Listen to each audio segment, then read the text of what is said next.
New day, and we have breaking news. A new national poll shows support for an impeachment inquiry growing big time. These are brutal numbers for President Trump. 58% of Americans now say they support an impeachment inquiry. That's up from 37% in July. That's a big jump. And among those who support an impeachment inquiry, 49%, now I think it's actually overall in the overall population, 49% of people say they support removing the president from office. And there are big jumps among Republicans and independents here as well. Okay, we'll get into all of that. Also, very soon, a second key witness will testify in the Trump impeachment inquiry. This is U.S. Ambassador to the European Union, Gordon Sondland. He'll be asked by congressional investigators what he knows about President Trump pressuring Ukraine to dig up dirt on his rival, Joe Biden. You'll remember those text messages released by House Democrats last week that show Sondland working with another of President Trump's envoys to get Ukraine to agree to investigate the Bidens in exchange for a Washington meeting with President Trump and Ukraine's president. Meanwhile, House Democrats are issuing new subpoenas to the Pentagon and the White House Budget Office. All of this is tied to the freezing of that military aid to Ukraine. All right, joining us now, CNN political analyst David Gregory and CNN political correspondent Abby Phillip. David, these poll numbers are interesting because an impeachment inquiry isn't just a battle about facts. In getting the facts, it's also a battle for public opinion. And right now, this poll seems to indicate the president's losing that battle, with support for the inquiry up to 58%. That's a 21% jump since July. And among all adults, 49% say now, when we're in the second inning, as Joe Lockhart said before, 49% of Americans say they support removing the president from office today. These are tough numbers for the president, David. Yeah, and I think it's a simple combination of bad facts and highly erratic behavior by the president. He's acting in a way where he's both hiding something, he's incensed, he's irrationally attacking people. He doesn't seem to have himself together at all, and he seems to be cornered. And all of that in combination to revelations and the fact that you have not only a whistleblower, you have additional people coming forward, you have text messages being released. I think the complete picture of a shadow government effort to take down a political opponent is coming into view, and it's easy enough to understand.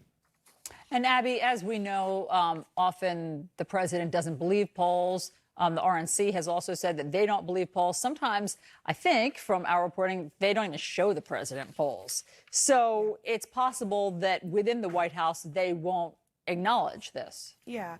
There is a certain cherry picking of numbers that the president and his allies do to give him the rosiest picture of a situation.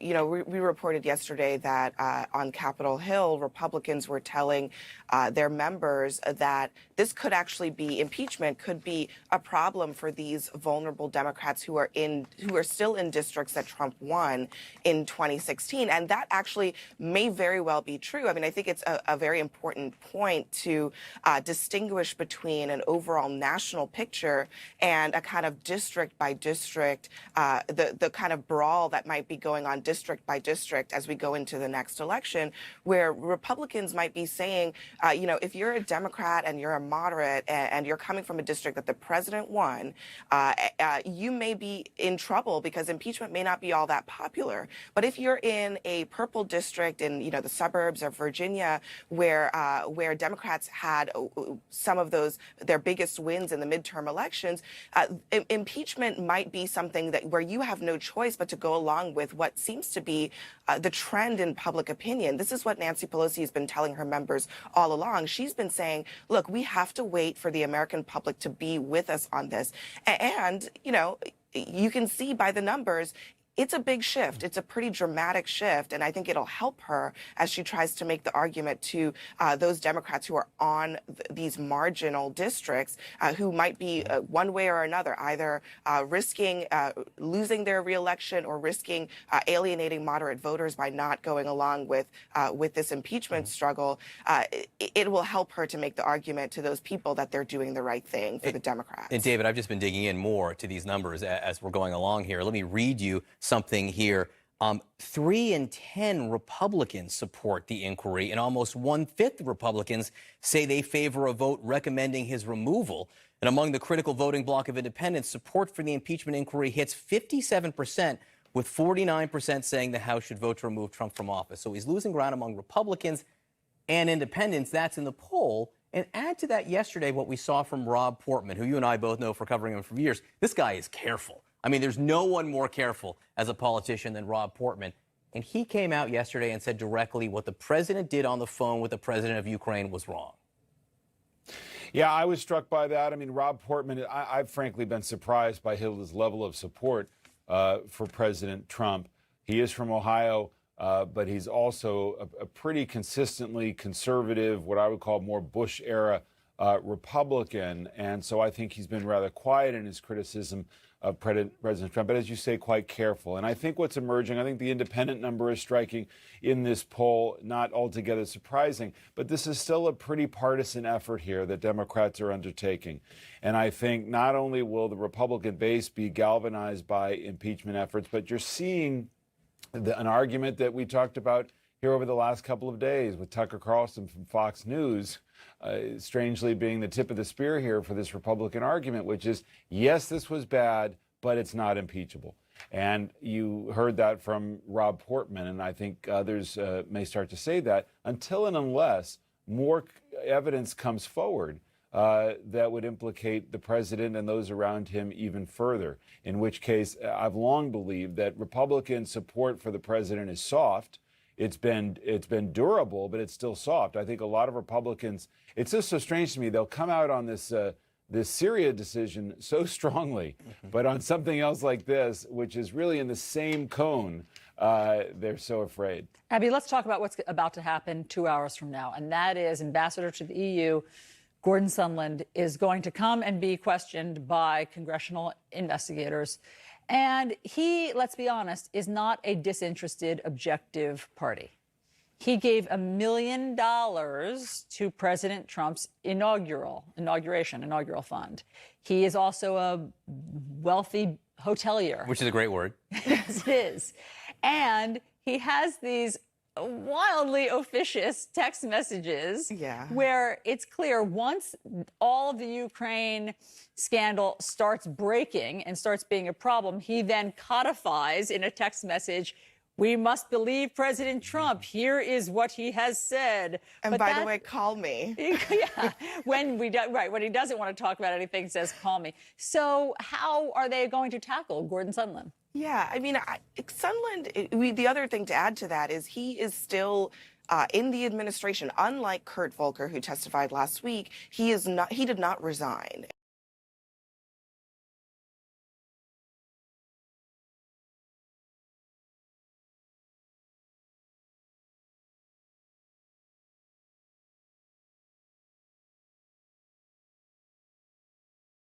Why were they so kind of official toward the end? And why was he insisting multiple times that people should not put this conversation in writing? He kept saying, if you have more questions, call me so we can talk about it. I suggest that we stop texting about this. And then the second thing is, why did he tell Senator Ron Johnson that there might have been some kind of scenario in which the aid was being held up in order until Ukraine agreed to investigate the Bidens in 2016. That is a conversation that Ron Johnson said he had with Gordon Sondland.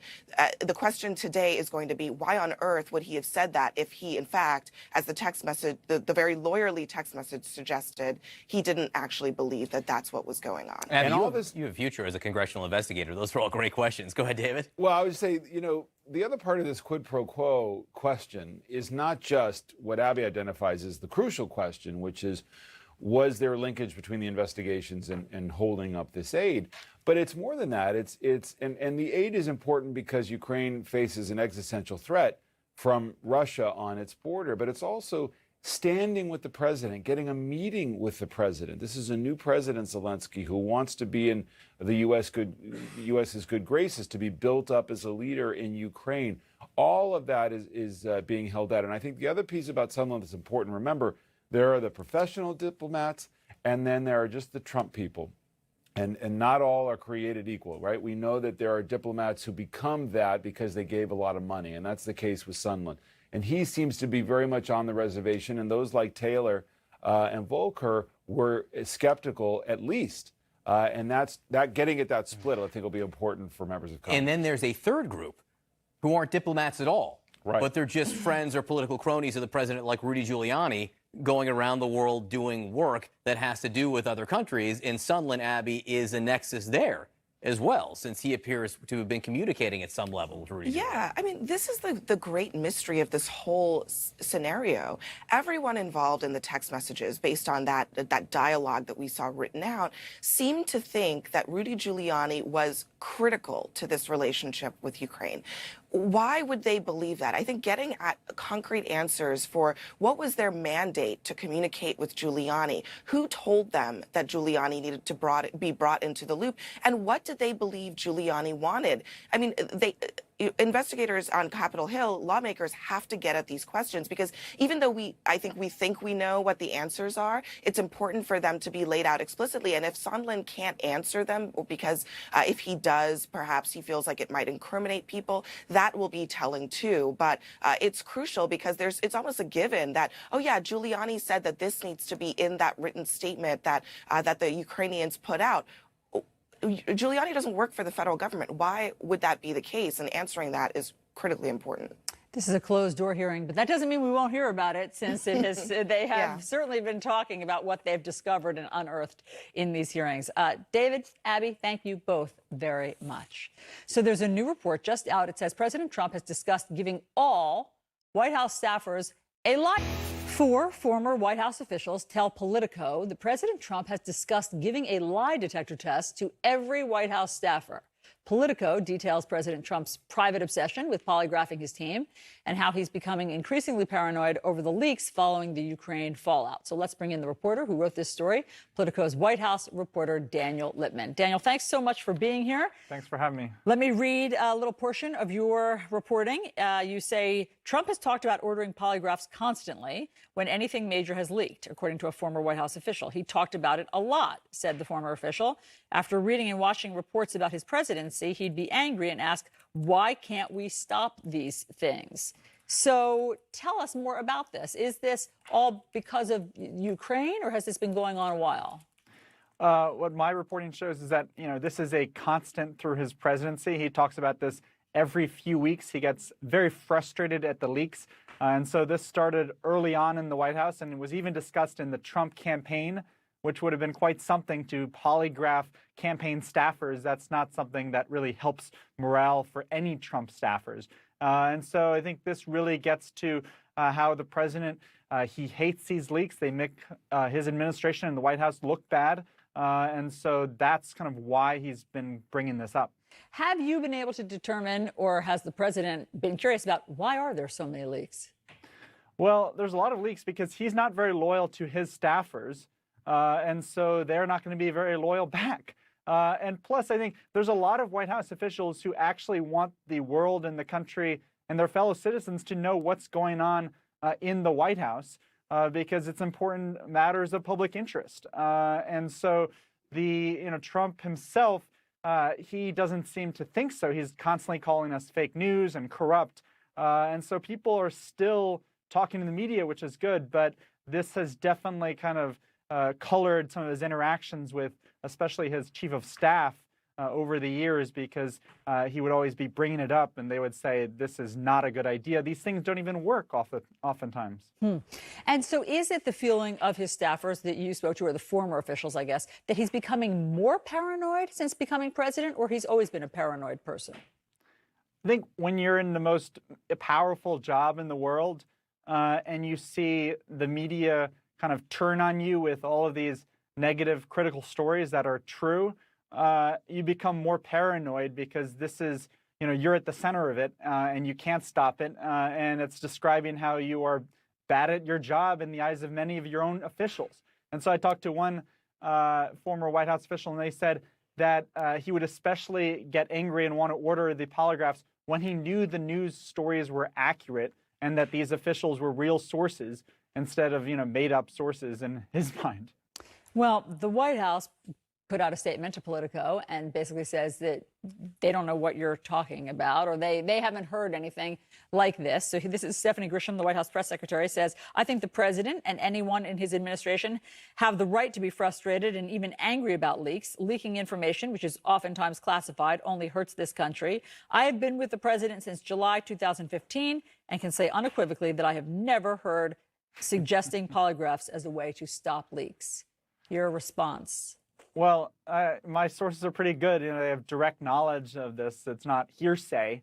And maybe, her relationship isn't one with Trump where he's telling her what he wants in terms of this department.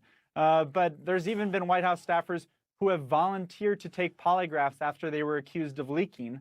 And the president himself, he mused about this publicly after that New York Times anonymous op-ed, saying, well, maybe, we should do something like that. Rand Paul had told the White House we should, do polygraphs on all of the White House staffers after the Australia-Mexico call transcripts leaked a couple of years ago.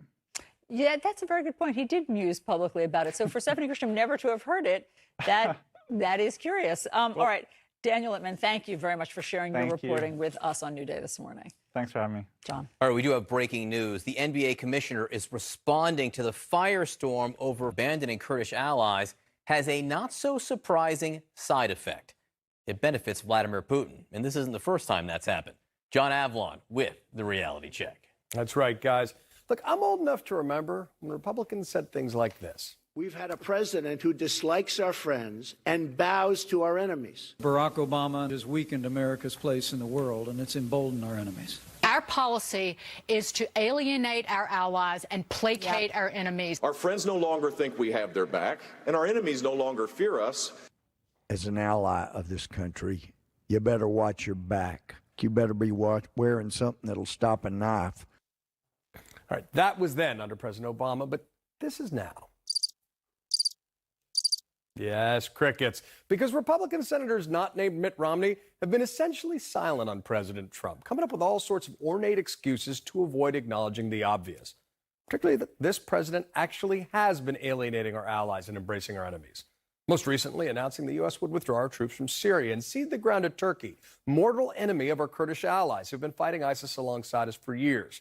As Trump's former UN ambassador Nikki Haley said from the sidelines, quote, leaving them to die is a big mistake. It's understatement. President Trump, for his part, tweeted, if Turkey does anything that I, in my great and unmatched wisdom, consider to be off limits, I will totally destroy and obliterate the economy of Turkey. Yes, the self-styled, very stable genius actually wrote that. The real question is, who benefits from this move? Well, certainly Turkish strongman Erdogan, but also Vladimir Putin. He's been shoring up his relationship with Turkey and betting big on Syria's Bashar al-Assad to help reestablish Russia as a Mideast power. It's part of a long line of moves by President Trump that seem to help Russia achieve its ambitions, from constantly railing against international alliances like NATO and the EU, to downplaying Russia's invasion of Crimea, but still blaming Obama for it, to praising the autocratic Eastern European ally of Putin, Hungary's Viktor's Orban, to reportedly telling British Prime Minister that Russia had nothing to do with the poisoning of a former spy on UK soil, to reportedly telling Russian officials that meddling in the U.S. election was no big deal because the U.S. does it too, to continuing to push people to investigate a totally discredited conspiracy theory that Russia didn't hack the DNC at all. Quote, Trump implements Russia's negative agenda by default, a Russian columnist told the New York Times, undermining the U.S.-led world order, U.S. alliances, U.S. credibility as a partner and an ally. Now, to be sure, there are members of the Trump administration who have tried to take a hard line against Russia, but they keep getting undercut by the president. And what's really stunning is how quickly Trump has undone decades of Republican warnings about Russia as a bad actor on the world stage, with 40% of Republicans now calling Russia a friend or ally as of 2018. It's almost double the number from 2014. But none of that changes the facts. Russia's not a friend or an ally of the United States, and despite some Republicans trying to normalize Trump's actions, it's never been okay to invite foreign powers to interfere with our elections. Don't believe me? Ask this guy. This is basic stuff. Foreign donors and certainly foreign governments cannot participate in the American political process.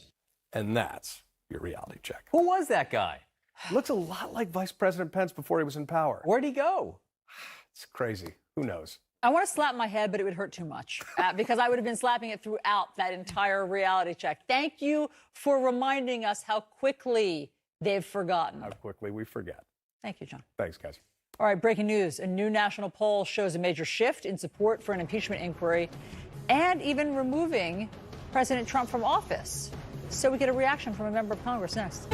All right, breaking news. This new poll that shows 58% of Americans now support the impeachment inquiry. That is way up since July, when the Washington Post first tested that question. And there are big jumps among independents and Republicans as well. Joining me now is Democratic Congresswoman Mikey Sherrill. She is a member of the House Armed Services Committee. Congresswoman, thank you very much for being with us. And you're in a purple district in New Jersey, to say the least, a very competitive district. You see these poll numbers where you see people leaning toward the impeachment inquiry, but you've also been out in the district in some red areas. What are you hearing? So it's a mixed bag. I have not received as much pushback on this as I thought I would, given, I think, where the district and really where I was several months ago. So people not yelling and screaming at your town halls like we've seen pictures of from other parts of the country? We haven't seen that. I've been going around. Now, I'll have people coming up to me that seem aligned with my position, and then I've had a couple people come up that aren't. But, you know, I know nobody not from New Jersey is going to believe this, but in our district, actually, we've had some great conversations about it. People really are willing to sit down and talk about their opinions and their feelings in a thoughtful way, which I appreciate. As time goes on, does it seem like is it an easier decision now for you than it was 2.5 weeks ago? You know, I don't want to say it was an easy decision because it certainly was a grave decision and one I put a lot of thought into, but a bright line had been crossed for many of us. So when I came together with other military veterans and CIA officers in my class, for us, it felt like the right decision, even at the time and certainly since then. One of the defenses we are now starting to hear from supporters of the president and also Republicans in Congress is his behavior, particularly on the phone call with the Ukrainian leader or maybe in public to China, bad, but not impeachable. Now, you're a prosecutor, former prosecutor. So in your mind, what constitutes a high crime and misdemeanor? You know, it breaks my heart a little bit to hear some of the rationalizations that are going on, because I think it speaks to a deep cynicism in our population right now and a lack of faith in our government. I was in uniform for almost 10 years, serving around the world, and I know what our American reputation meant around the world. I know how we relied on our allies across the world to help us to fight ISIS, like the Kurds. I know what that means very deeply on a very deep level, and to see the president withholding arms to Ukraine, to see the president using that to try to have somebody undermine our 2020 elections, and then to have the American population, some portions of it at least, think, well, everybody does that. Everybody does not do that. This is not normal, and it is not something that just politicians engage in. We don't do that. So where's that line, though? Where's the line? You talked about a bright line being crossed. Is that a bright line to where these actions constitute a high crime and misdemeanor? Certainly, if all of these actions are proven, as I think the president himself has admitted to several of them, yes, I think it's a high crime to undermine your democratic elections by using a foreign power to investigate your opponent. Yes, I think that's an impeachable offense. Okay. What else, then, do you need to hear? What evidence have you seen in these weeks? And it really is only 2 weeks. It's astoundingly fast since you made your decision to support the inquiry. What evidence have you seen that supports your decision, and what more do you need to see? So I think the evidence of the whistleblower report, which, as you know, the Intelligence Community Inspector General found compelling, and that was his job to see if it was credible. He found it credible. The Director of National Intelligence supported that decision by the ICIG. So we've seen the whistleblower complaint. We have seen the report of the conversation that the president had with the leader of Ukraine. And we know that the president withheld support for Ukraine, military support for Ukraine that Congress had appropriated. So I want to see. I want to hear from the other whistleblower that is now out that actually has more direct information, who was in the room evidently. I want to hear from some of the people that were surrounding the president. I want Pompeo, I want Giuliani, I want them to come in and report what they know and what they understand. Because it bolsters the case, or because it would be necessary for you to support removal? Because it bolsters the case. Because I'm a former federal prosecutor, and I want to hear as much evidence as I can to determine how we best move forward. As we said, you're a prosecutor, also a Navy pilot. You flew missions in the Arabian Sea and the Middle East. What do you make of the president's decision to pull troops back from the border with Turkey? So, one of the first things my friend Jason Crow, who's a former Army Ranger who's fought with the Kurds side by side, said when we both entered the House Armed Services Committee together was, how are we going to ensure that we support the Kurds? Because he knew, and I know from all of my friends that have fought alongside them, what critical allies they've been. They've all but rooted out ISIS in Syria right now. They have stood side by side, American troops fighting very hard to end terrorism in the Middle East. And to now think that the president thinks that they've just, they're paid mercenaries. No, they've lost over 11,000 people in this fight, including women and children. This is something that they have stood side by side with American shoulders, and leaving them to die, I don't think is an option. A lot of Democrats, including Democrats running for president, do support the ultimate withdrawal of U.S. troops from Syria. Is that something you support? Certainly, I think we need to determine how we best leave Syria as a stable country without the terror, without ISIS, a resurgence of ISIS. We don't want to see Russian incursions. We don't want to see a growing Iranian threat. We don't want to see Bashar al-Assad be able to, even have more authority in the region. So I think our support of the Kurds is essential. So support of the Kurds is essential, but still, ultimately, you support withdrawal. Ultimately, I support withdrawal, but again, in a thoughtful, measured way. We now have a military in chaos. They were informed like the rest of the American public. If you're a U.S. ally around the world and you see this action yesterday, what do you take away from it? Well, I think I take away what our allies across the world have been taking away from this administration for many, many months now, that the United States is not the valuable partner that it traditionally has been. Now, I think we can get back into that role. I think we must get back into that role because I don't think the American people, because sometimes it's a little bit attenuated, having allies across the world when you're worried about taxes and healthcare and infrastructure here at home. But having allies across the world is the way we promote not just our power, but we promote our economic success. We promote our democratic ideals. We grow our values across the world with our allies across the world. And so to continue to leave those alliances, to continue to try to go it alone or to do everything by ourselves really decreases American power at a time when we see increasing Chinese power, at a time when we see increasing Iranian power, at a time when we see increasing Russian power. We should be promoting our alliances, not withdrawing from them. Congresswoman